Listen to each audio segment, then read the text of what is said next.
Ellie Craft était une hôtesse de l'air danoise. Au cours de sa carrière, elle est tombée amoureuse d'un pilote et au final, elle a bâti toute une famille avec lui. Malheureusement, son mariage n'était pas idyllique et un beau jour, après avoir demandé le divorce, elle va disparaître en pleine tempête de neige. Pour tout savoir sur la triste et mystérieuse histoire de Ellie Craft, lançons-nous maintenant dans la vidéo.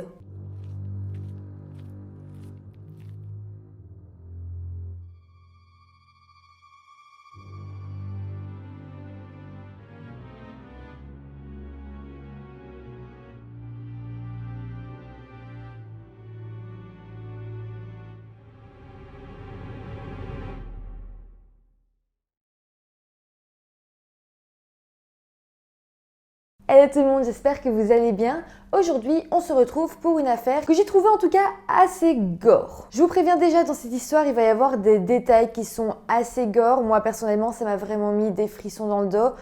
Mais voilà, en tout cas, c'est aussi une histoire très touchante et qui est importante d'être racontée.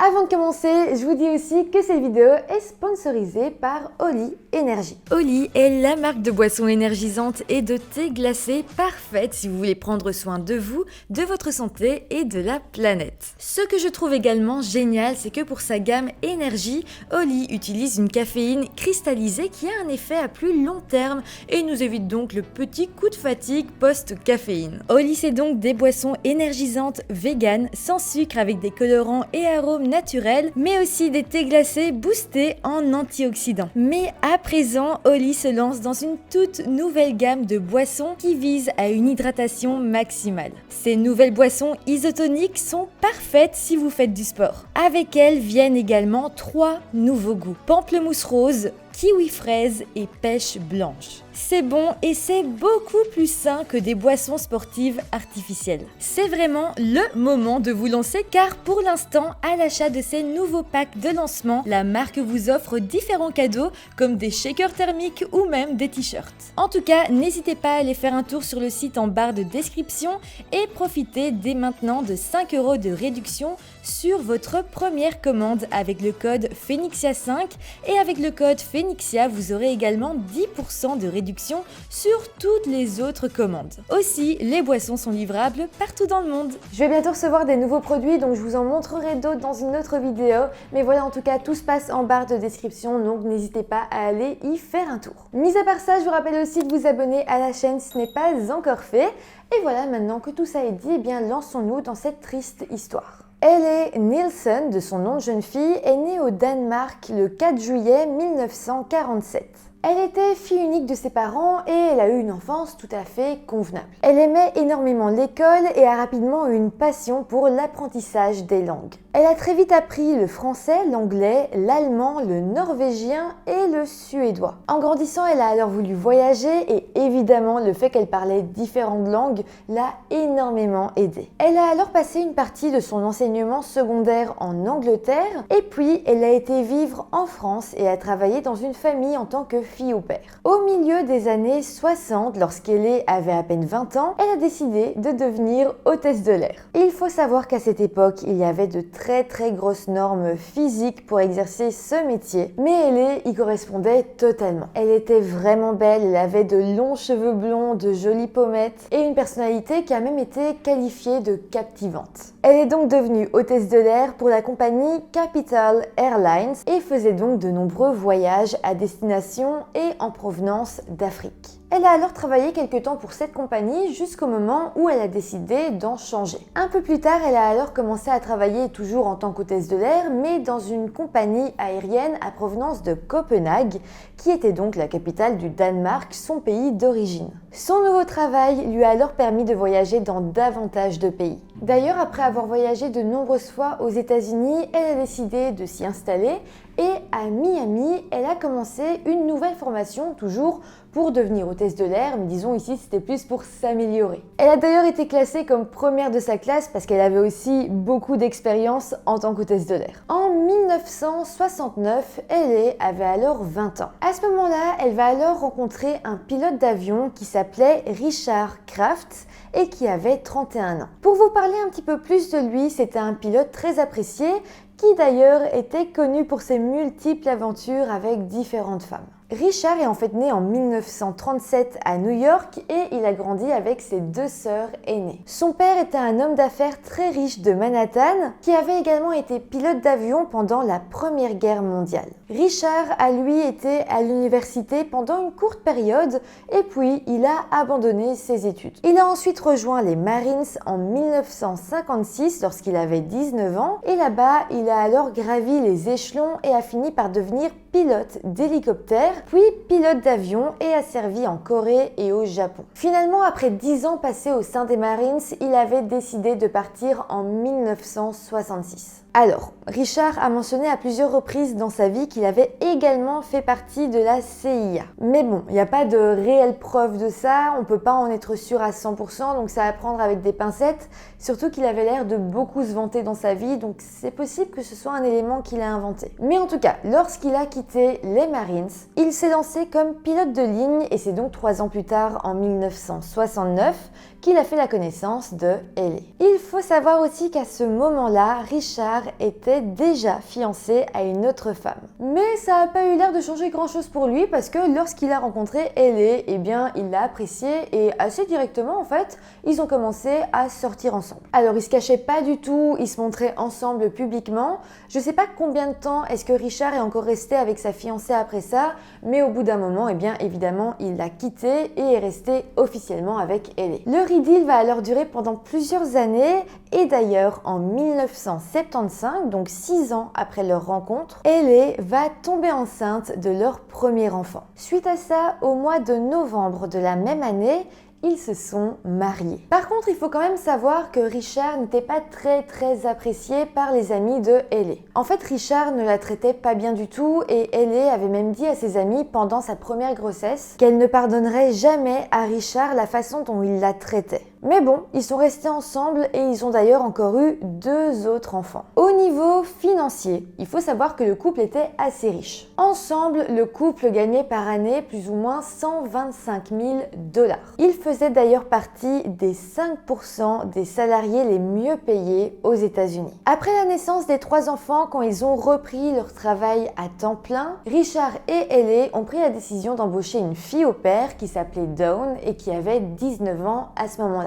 En soi, quand on entend ça, on se dit quand même que le couple avait vraiment tout pour être heureux, mais malheureusement, eh bien, ce n'était pas du tout le cas. En 1982, Ellie avait alors 35 ans et Richard avait lui 47 ans. À cette époque, le couple cohabitait ensemble aux États-Unis dans l'État du New Jersey. Mais par contre, Richard avait pris l'habitude de disparaître pendant des jours, sans vraiment se préoccuper de sa femme ou même de ses enfants. En fait, clairement, c'était loin d'être un secret, mais Ellie savait qu'il voyait encore de nombreuses femmes dans son dos. Je vous l'ai dit, mais même avant qu'il sorte avec Ellie, Richard était un peu vu comme un homme à femme, et même en vieillissant, eh bien, ça s'était pas vraiment arrangé, même au contraire. Donc voilà, Ellie restait avec son mari alors qu'elle savait très bien qu'elle se faisait tromper. Mais ce n'est pas tout parce qu'à cette même époque, les amis de Ellie avaient remarqué qu'elle avait des bleus sur le visage et évidemment, eh bien, ils s'étaient inquiétés. Ils ont alors été voir la police pour leur faire part de leur inquiétude, mais bon, les policiers ont fortement hésité à intervenir parce que Richard était en fait un officier de police auxiliaire. Évidemment, s'il est policier auxiliaire ou même policier tout court, il doit suivre la loi, il doit se faire arrêter s'il fait quelque chose de mal, mais concrètement, ça se passe pas vraiment comme ça parce que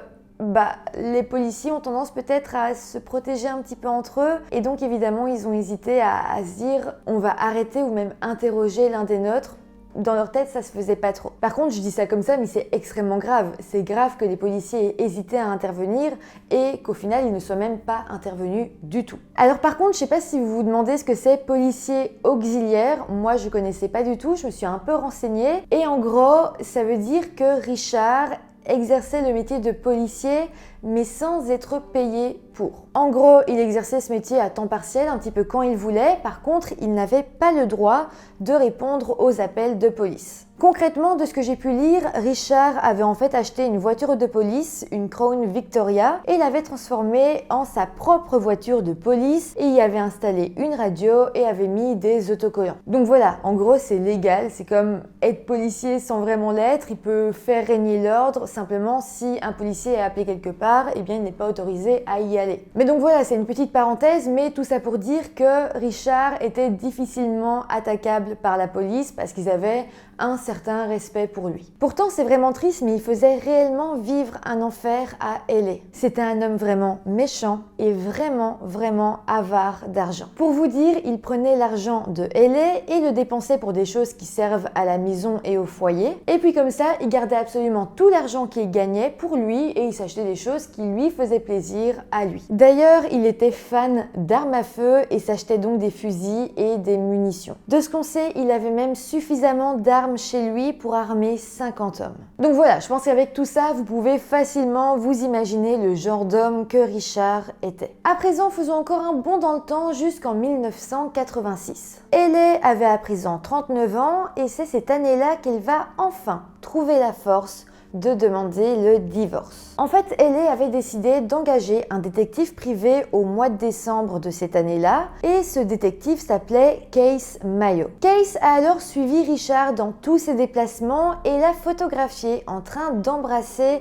et serrer dans ses bras une autre femme devant sa propre maison au New Jersey. Le détective avait alors remis les photos à Ellie, c'était vraiment la preuve qu'elle se faisait tromper et suite à ça, elle a vraiment semblé avoir le déclic et a décidé de consulter un avocat spécialisé en divorce. D'ailleurs, ces photos qu'elle avait reçues, elle les a montrées à Richard pour lui dire qu'il ne pouvait plus nier qu'elle savait qu'elle avait la preuve qu'il la trompait.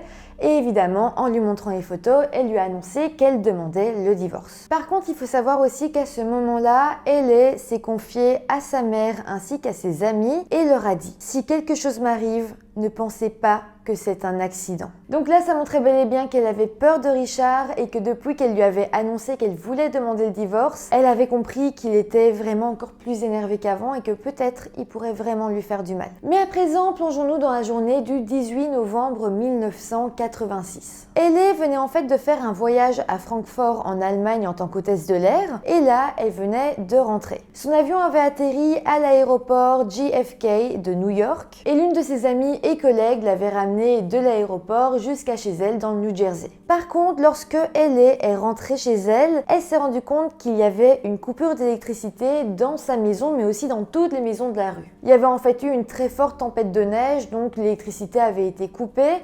Mais bon, elle est rentrée chez elle et a passé la soirée avec son mari et ses enfants, ils ont mangé ensemble. Le lendemain, Richard s'est réveillé et a constaté qu'il n'y avait toujours pas d'électricité. Il a alors réveillé les enfants et a ensuite demandé à Dawn, donc la fille au père, d'emmener les enfants chez sa sœur qui habitait dans la ville de Westport, dans l'état du Connecticut. Donc ça a plus de 3 heures de route de chez lui. Donc déjà ça c'est bizarre, Richard se réveille et la première chose qu'il dit à sa fille au père c'est « emmène les enfants » et il ne l'avait absolument pas prévenu avant. Aussi, Dawn, donc la fille au père, va remarquer que Ellie ne se trouvait pas avec Richard et les enfants. D'ailleurs, elle se trouvait pas du tout dans la maison non plus, donc elle s'est vraiment demandé où elle était. Au final, elle a quand même demandé à Richard où se trouvait sa femme et là, Richard lui a répondu qu'en fait, elle s'était levée tôt et qu'elle avait accepté un nouveau voyage en tant qu'hôtesse de l'air et donc elle était partie à l'aéroport. Rien de plus, ça semblait plausible, donc Dawn ne s'est pas posé plus de questions. Suite à ça, Dawn et les 3 enfants ont alors pris la route jusqu'au Connecticut et Richard est donc resté seul chez lui. Les enfants sont ensuite restés chez leur tante pendant quelques jours et au final, lorsqu'ils sont rentrés, eh bien Ellie, leur mère, n'était toujours pas là. Là encore, c'était étrange, mais elle était hôtesse de l'air et donc ils avaient l'habitude qu'elle parte parfois pendant plusieurs jours, donc pour le moment, il n'y avait pas trop d'inquiétude. Mais voilà, un mois plus tard, elle n'était toujours pas rentrée et donc le 20 décembre, Richard a reçu un appel des collègues de Ellie. Ils étaient tous très inquiets, ils se demandaient où elle était parce que justement, elle ne s'était pas présentée au travail depuis un bon moment. Là au téléphone, Richard a alors rassuré les collègues en disant que Ellie allait très bien, qu'il venait justement de lui parler au téléphone, mais qu'elle était au Danemark pour rendre visite à sa mère qui était très malade. De plus, Richard va aussi dire que Ellie avait emporté avec elle toutes ses affaires et qu'elle avait laissé sa voiture sur le parking de l'aéroport. Et effectivement, c'était le cas, je vous le dis d'emblée, sa voiture se trouvait bel et bien sur le parking de l'aéroport JFK. Mais voilà, les jours sont encore passés et d'autres personnes vont commencer à demander à Richard où se trouvait sa femme. Et là, c'est très bizarre parce que à des moments, eh bien, Richard va commencer à changer de version. À certaines personnes, il disait qu'elle s'occupait de sa mère au Danemark, et puis à d'autres, il disait qu'elle était partie aux îles Canaries avec un ami. Et puis finalement, encore à d'autres personnes, il disait simplement qu'il ne savait pas où était sa femme. Par contre, il y a quand même une chose d'un peu étrange, une chose que Richard n'a jamais voulu admettre pendant toute cette période. Il ne dira jamais que Hayley avait en réalité demandé le divorce. Pourtant, elle avait parlé à ses amis de toutes les photos que le détective privé avait faites et qui montraient clairement Richard en train de la tromper. Mais voilà, pendant tout ce temps où Hayley semblait être au Danemark du coup, eh bien Richard a tout nié, il a dit que rien de tout ça ne s'était passé. Donc là, on se rend bien compte que la situation est très étrange. Richard faisait comme si son couple était en parfaite santé et surtout, Hayley semblait donc avoir totalement disparu. Une des amies de Hayley a alors décidé d'appeler sa mère, qui était donc au Danemark, afin de vérifier si elle était malade et si Hayley était bien avec elle. C'est là que les choses vont devenir encore plus inquiétantes. La mère de Hayley va dire que sa fille n'était pas avec elle, qu'elle ne lui avait pas parlé depuis déjà quelques semaines. Et en plus de ça, elle dira qu'elle allait très bien, qu'elle était en parfaite santé, qu'elle n'était pas du tout malade. Donc suite à ça, plus d'un mois après que Hayley n'ait été vue pour la dernière fois, ses amis ont décidé de contacter la police. Dans un premier temps, les enquêteurs ont quand même été très étonnés que ses amis ne les aient pas prévenus plus tôt. Mais bon, ses amis vont expliquer toute la situation et au final, Richard va être convoqué au commissariat de police pour être interrogé. Les enquêteurs ont alors demandé à Richard où se trouvait sa femme et là, Richard va répondre qu'il ne savait pas. Il va en fait expliquer que le matin du 19 novembre, quand il s'était réveillé chez lui dans sa maison au New Jersey, eh bien, Hayley ne se trouvait pas dans le lit, elle ne se trouvait pas dans la maison. Elle semblait juste être partie et il n'en savait pas plus. Donc ça, c'est ce qu'il dirait aux enquêteurs et en soi, ça aurait pu être une explication plausible vu que le couple divorçait. Mais ce qui est étrange quand même, c'est que Richard avait donc donné des versions différentes à plusieurs personnes de son entourage. Et puis aussi, ce qui est étrange, c'est qu'il avait nié à plusieurs reprises le fait qu'il divorçait. Les enquêteurs vont alors lui demander pourquoi est-ce qu'il avait fait ça et Richard répondra alors simplement qu'il avait honte de l'échec de son mariage et qu'il avait donc essayé de le cacher à ses proches. Ok, ça pouvait être vrai, mais malgré tout, les enquêteurs avaient un doute qui persistait. Ils ont alors demandé à Richard de passer le test du polygraphe et il l'a réussi. Mais bon, les enquêteurs n'étaient toujours pas convaincus et la situation était vraiment très étrange. Ils avaient vraiment l'impression en soi que Richard avait quelque chose à cacher, que c'était un très bon menteur, mais qu'il devait peut-être avoir quelque chose à voir dans la disparition de sa femme. Mais bon, malheureusement, ils avaient strictement aucune preuve contre lui, donc ils pouvaient pas le retenir, ils pouvaient pas plus l'interroger et ils pouvaient pas l'arrêter non plus. Mais les enquêteurs ont continué à chercher et ils ont donc interrogé Dawn, qui était la fille au père de Richard et Hayley. Dawn va alors leur raconter qu'au milieu du mois de novembre, il y avait eu une grosse tempête de neige. C'est d'ailleurs pour ça qu'il n'y avait plus d'électricité au domicile de Richard et Hayley quand elle était rentrée de son voyage en Allemagne. Pour vous rappeler la ligne du temps, donc le 18 novembre, Hayley rentre de son voyage en tant qu'hôtesse de l'air en Allemagne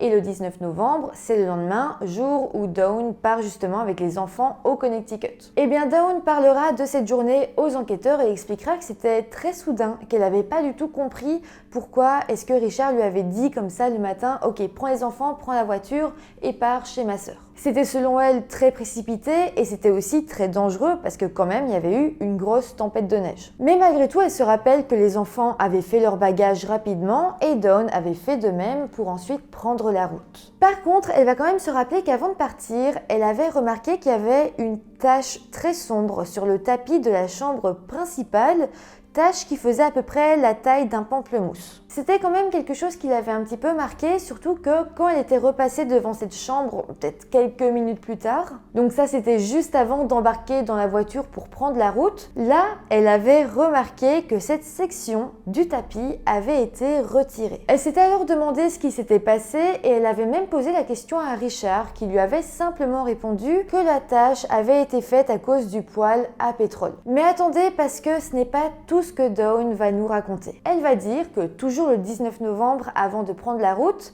elle avait remarqué que le congélateur qui se trouvait dans le garage avait disparu. Donc là, on a quand même une tache sombre sur un tapis qui pourrait ressembler à du sang et un congélateur qui disparaît. Quand même, ça aussi c'est très étrange. Donc suite à ça, la police a à nouveau interrogé Richard et lui a demandé où est-ce qu'il avait mis la partie manquante de son tapis et il a répondu qu'il l'avait jeté à la décharge. En parallèle, Case Mayo, qui était donc, rappelez-vous, le détective privé engagé par LA, va être mis au courant de l'affaire. Il va alors parler avec les enquêteurs et après ça, il va décider de se rendre à la décharge et de rechercher le morceau de tapis. Clairement, Case Mayo avait établi des liens d'amitié avec LA, il trouvait la situation très bizarre et au vu de ce qu'il savait, il était persuadé que Richard lui avait fait du mal et il voulait donc aider la police à le prouver. Il va donc se rendre à cette décharge et après avoir fouillé pendant des heures, il va retrouver ce morceau de tapis.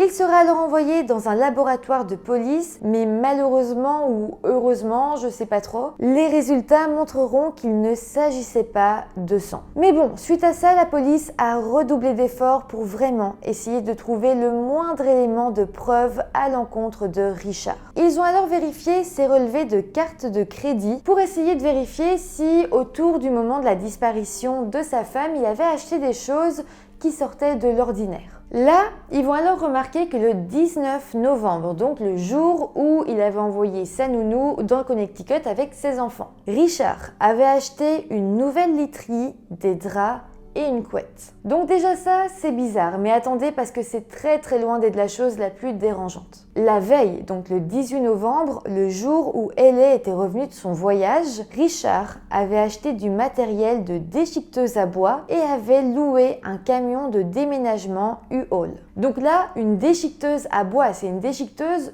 qui est quand même assez grosse par exemple pour y mettre des morceaux de corps humain. Donc à partir de là, les enquêteurs ont eu l'impression de détenir un indice très solide pour cette affaire. Les enquêteurs ont alors obtenu un mandat de perquisition pour fouiller le domicile de Richard au New Jersey. À ce moment-là, on était le 25 décembre, donc le jour de Noël, et Richard était lui en Floride avec ses 3 enfants pour les vacances. Donc en soi, il n'était pas dans la maison, les enquêteurs avaient le champ libre. Pendant cette fouille, les enquêteurs vont retrouver un matelas king size qui était posé sur le côté contre un mur. Ils l'ont alors retourné et ils y ont trouvé une tache sombre qui ressemblait à du sang. Ils ont alors découpé cette zone de matelas et ils l'ont envoyé au laboratoire de police. Une fois qu'il a été analysé, les résultats ont alors montré qu'effectivement, il s'agissait bel et bien de sang. D'ailleurs, après analyse, on verra même que ce sang était le sang d'une femme et qu'il était du groupe sanguin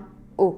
Et justement, O, c'était le groupe sanguin de LA. Alors par la suite, la tache sur le matelas va être vue dans sa globalité par un expert. Cet expert déclara alors qu'en fait, il s'agissait d'éclaboussures. Donc c'était pas comme si quelqu'un était sur le matelas et que cette personne avait saigné, ça voulait dire qu'une personne à côté du matelas avait reçu des coups suffisamment forts pour faire gicler son sang sur le matelas. Donc clairement, ça laissait présager le pire. Ce matelas et cette tache ont donc été les tout premiers éléments de preuve découverts par la police. Mais encore une fois, le seul problème, c'est qu'on n'était pas sûr à 100% que c'était le sang de LA, même si ça correspondait sur plein de choses. Il n'y avait pas des tests ADN comme maintenant, donc on ne pouvait pas comparer les deux ADN et se dire « Ah oui, on est sûr que c'est le sien ». Donc c'était pas encore une assez grosse preuve pour pouvoir arrêter Richard. Mais en tout cas, cette affaire commençait à être de plus en plus médiatisée. Les gens avaient d'ailleurs du mal à croire que LA avait simplement disparu alors que tout était enneigé à cette période. Tout le monde avait à présent un gros doute sur Richard. D'ailleurs, avec la médiatisation de cette affaire, de nouvelles personnes ont commencé à parler aux enquêteurs. Le 29 décembre, un homme qui s'appelait Joseph Hine a alors été parlé à la police. Il dira qu'il était conducteur de chasse-neige et expliquera qu'il travaillait justement la nuit du 19 au 20 novembre, donc la nuit après celle où LA avait disparu. Il expliquera alors que cette nuit-là, vers 3h30 du matin, il avait croisé un homme dehors en plein milieu de la tempête tempête de neige. Donc déjà rien que ça, c'était étrange, mais attendez. Il dira que l'homme qu'il avait vu était en train d'utiliser une déchiqueteuse à bois et faisait tomber les déchets déchiquetés dans le lac Zoar, qui se situait au Connecticut, justement assez proche de chez la sœur de Richard, à plus de 2 heures de chez lui. Là encore, ça va laisser les enquêteurs très perplexes parce que qui utilise une déchiqueteuse dans un lac à 3 heures du matin en pleine tempête de neige? Joseph, donc le témoin, va d'ailleurs dire qu'il avait très fort observé l'homme et lorsqu'il verra la photo de Richard, il dira qu'il en était certain, c'était bel et bien lui qui l'avait vu. Les enquêteurs se sont alors rendus au lac Zoar et ils ont bel et bien trouvé des copeaux de bois. Mais ils ont évidemment continué la recherche et ont essayé de trouver des restes humains. Évidemment, on y a tous pensé, mais donc on se dit que Richard aurait potentiellement passé le corps de Ellie dans la déchiqueteuse à bois pour essayer d'effacer toutes les preuves. La recherche dans le lac va durer plusieurs jours et au final, les enquêteurs ont découvert 56 petits éclats d'os humains et plus de 2600 mèches de cheveux blonds et humains. De plus, ils retrouveront des tissus humains et aussi des bouts d'ongles peints en rose. D'ailleurs, le vernis de cet ongle sera comparé à la couleur d'un des vernis appartenant à Ellie et après analyse, on aura la confirmation qu'il s'agissait de la même couleur. Il y avait donc de grandes chances que ces ongles appartiennent à Ellie. Mais attendez parce que c'est pas fini. Toujours dans le lac, les chercheurs retrouveront une dent avec une couronne dentaire. Et quand on regarde le dossier dentaire de Ellie, eh bien cette couronne est la même que celle qu'on lui avait posée. De plus, dans le lac, les enquêteurs retrouveront également un petit bout de doigt. Il y avait aussi un tissu bleu-vert le long de la rivière, ce qui pourrait correspondre à la chemise de nuit de Ellie. Et puis finalement, du papier déchiqueté sera retrouvé, ce qui, selon les enquêteurs, pourrait s'agir des lettres de divorce de Ellie. Donc là, c'est une énorme avancée dans l'enquête. Oui, on ne retrouve pas en soi le corps de Ellie, mais on en retrouve plein de petits morceaux et avec ça, eh bien, les enquêteurs étaient d'autant plus sûrs que son corps avait bel et bien été broyé. Pour être sûr de rien manquer, des plongeurs vont tout de même être envoyés pour sonder le fond du lac. Potentiellement, des indices avaient coulé et donc il fallait les retrouver et vous allez voir, la police ne va pas être déçue. Au fond de la rivière, ils vont alors découvrir une tronçonneuse échouée avec encore de la chair humaine et des cheveux blonds accrochés. Là, les autorités ont donc imaginé que la tronçonneuse avait servi à découper le corps pour ensuite le mettre dans la déchiqueteuse. Donc là, on pouvait être à peu près sûr de ce qui s'était passé, on pouvait être à peu près sûr qu'on avait retrouvé le corps de Ellie, mais maintenant, il fallait être sûr que Richard était bel et bien le coupable. Là, ils se sont dit, on a une tronçonneuse et il y a moyen qu'on retrouve à qui cette tronçonneuse a été vendue et donc on retrouverait par la même occasion le coupable. Donc dans un premier temps, ils ont noté le numéro de série de la tronçonneuse. Suite à ça, les policiers se sont rendus dans le magasin où la tronçonneuse avait été vendue dans le New Jersey et ils ont donné au patron du magasin le numéro de série de la tronçonneuse retrouvée. Il a ensuite regardé dans ses documents et il a alors annoncé que celui qui l'avait acheté n'était ni plus ni moins que Richard Kraft. Donc suite à ça, les agents de police se sont rendus au domicile de Richard le 13 janvier 1987 pour l'arrêter. Mais voilà, au moment où ils vont sonner à la porte et dire que c'était la police, Richard va refuser de leur ouvrir. En temps normal, à ce moment-là, les enquêteurs auraient défoncé la porte et l'auraient arrêté de force. Mais Richard était seul à la maison avec ses enfants et clairement les enquêteurs avaient peur qu'il essaye de mettre fin à ses jours ou qu'il essaye de faire du mal à ses enfants. Donc ils ont préféré ne pas le brusquer et ils ont dit qu'ils repasseraient une autre fois. Mais bon, évidemment, ils sont pas partis, ils se sont cachés et ils ont décidé d'attendre patiemment que Richard sorte de lui-même. Et c'est ce qui s'est passé lorsqu'il est enfin sorti de chez lui. Eh bien, il a été arrêté et accusé de meurtre. Dès le début, Richard a plaidé non coupable et le procès a été transféré dans la ville de New London, dans le Connecticut, en mai 1988.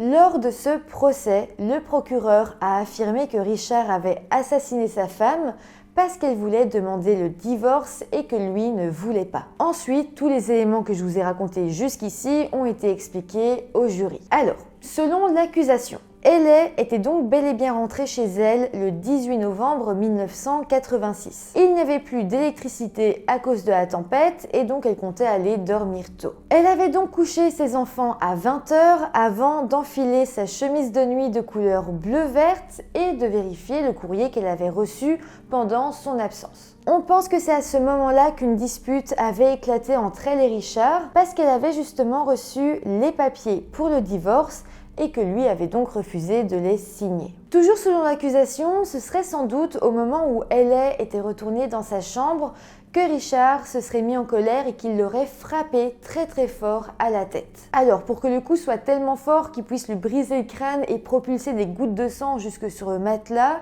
on pense qu'il l'aurait frappé avec un objet contendant. Certains enquêteurs pensent que ça pourrait être avec un marteau, mais d'autres pensent que ça aurait été avec une lampe de poche de police. Mais en tout cas, comme je vous l'ai dit, il l'a frappé à la tête avec une telle puissance que des éclaboussures de sang ont été projetées. Par la suite, on pense que Richard avait caché le corps dans son congélateur dans son garage avant de retourner dans la chambre et de tout nettoyer. Ensuite, le lendemain, donc le 19 novembre, il aurait donc demandé à la nounou d'emmener les enfants chez sa sœur dans le Connecticut et on imagine qu'il a profité du fait d'être seul à la maison pour se débarrasser du corps. Il avait donc été acheter une tronçonneuse ainsi qu'une déchiqueteuse et avait loué un camion de déménagement pour tout emmener jusqu'au lac Zoar où il a attendu la nuit pour enfin déchiqueter le corps de sa femme et le jeter dans l'eau. Alors on ne sait pas si c'est exactement comme ça que ça s'est passé, mais c'est sans doute la ligne du temps. Comme Richard n'a pas avoué, c'est simplement sur base de tous les éléments qu'on a trouvés qu'on a pu essayer de refaire les événements, mais évidemment on n'a aucune confirmation. Mais en tout cas, le procès en tout a duré 4 mois, ce qui est énorme. Et à la fin, le jury a délibéré pendant 17 jours. Le verdict au final a alors été très surprenant parce que tous les jurés ont voté pour qu'il soit reconnu coupable à l'exception d'un seul qui était un homme célibataire. Cet homme dirait en fait qu'il était convaincu de l'innocence de Richard et a donc poussé le juge à déclarer l'annulation du procès. C'est comme ça, c'est la loi, si tous les jurés ne sont pas d'accord sur le verdict, eh bien le procès doit être annulé, reporté, refait. Donc voilà, suite à ça, un deuxième procès s'est ouvert en 1989 et celui-ci a duré 2 mois. Au final, le 21 novembre 1989, après 8 heures de délibération, le jury a enfin reconnu Richard Kraft coupable de meurtre au premier degré de son épouse Ellie Kraft. Le juge l'a ensuite condamné à 50 ans de prison et je le précise quand même, mais après ça, Richard n'a jamais avoué le meurtre de sa femme. Donc même après son emprisonnement, il se dira innocent, il dira qu'il n'avait jamais fait de mal à sa femme, qu'elle avait disparu tout simplement. Alors finalement, Richard est resté 30 ans en prison et a finalement été libéré au mois de janvier 2020 pour bonne conduite. Ensuite, il a passé quelques temps en maison de transition et puis a été libéré totalement. Donc aujourd'hui, Richard a 86 ans et est complètement libre. Bon après sincèrement je pense qu'à 86 ans il pourra plus jamais faire du mal à personne et je pense qu'il est un petit peu à la fin de sa vie. Donc oui, peut-être que selon beaucoup de gens il aurait dû rester en prison toute sa vie, mais c'est un peu comme s'il l'avait fait. Maintenant il est très âgé, il peut pas refaire des choses, etc. etc. Mais bon, j'ai pas non plus d'informations, donc je sais pas du tout s'il a revu sa famille ou ses enfants. D'ailleurs si vous vous demandez, ses enfants après l'incarcération de leur père, ils ont été placés chez la sœur de Richard qui les a donc élevés. Mis à part ça, il faut quand même savoir que le procès de Richard a été pas mal médiatisé aux États-Unis et ça a d'ailleurs été le premier procès dans l'État à autoriser les caméras dans la salle d'audience. De plus, la condamnation de Richard a été la première condamnation pour meurtre au Connecticut sans que l'on ait retrouvé le corps de la victime. C'est dingue parce que je me dis qu'avant ça, c'était un petit peu pas de corps, pas de crime. Donc Richard s'était vraiment dit que jamais il pourrait être jugé en ayant absolument broyé tout le corps de sa femme, qui ne pourrait plus être retrouvé donc. Et malgré ça, eh bien, il a tout de même été jugé et condamné. En tout cas, c'est comme ça que se termine cette histoire qui est juste vraiment horrible parce que je me dis que même si la mort de Ellie en soi a dû être assez rapide, vu qu'elle a reçu un gros coup à la tête et elle a dû tomber inconsciente directement, elle a quand même vécu dans la peur pendant très longtemps. Elle est restée des années mariée à cet homme qui l'a maltraitée autant physiquement que mentalement. Elle a subi un calvaire pendant très longtemps alors que c'était une jeune femme très intelligente qui avait une belle carrière et malgré tout, eh bien, elle est tombée sur la mauvaise personne qui a fait de sa vie un enfer et qui l'a même assassinée. En tout cas, n'hésitez pas à me dire en commentaire tout ce que vous avez pensé de cette affaire. N'hésitez pas non plus à aller en barre de description si vous êtes intéressé par les produits Holy Energy. N'hésitez pas non plus à mettre des petits pouces en l'air, ça fait toujours plaisir, à vous abonner à la chaîne. Et comme d'habitude, moi je vous dis à très bientôt pour une nouvelle vidéo. Bye!